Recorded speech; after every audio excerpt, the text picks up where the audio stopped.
How to replace a 2021 Ford Bronco 3-button smart key remote battery. Now here's Sergeant Locksmith to show you how. Alright, we're going to do a little quick video. This one here is going to be for your 3-button smart key remote. You can leave your key ring on this one, which will be right here.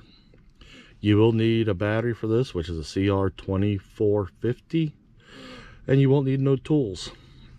So let's go ahead and get started. Take your remote, pull your emergency release for your emergency key blade, and when you look up in here, you'll see right here there's this indentation.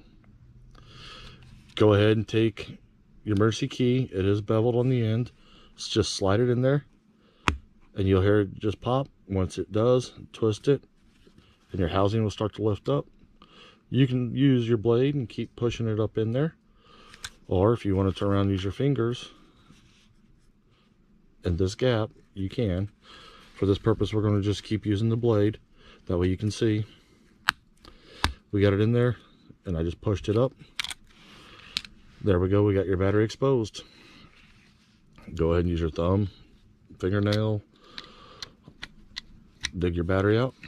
Once the battery's loose, here's your battery. As you can see, it calls for the CR2450. These are new remotes we're using for this demonstration. So we're going to put the battery back in. Take your battery, put it in, and go and push down, and it will set a slight angle, which is perfectly fine. Go and take the cover. You see how there's this little edge piece right here? That needs to go in first. So go ahead and put it in. Squeeze it together and go ahead and put your emergency blade back in. And there you go. You've just changed the battery on your 3-button smart key remote. Thanks for watching Sergeant Locksmith, and let's be safe out there.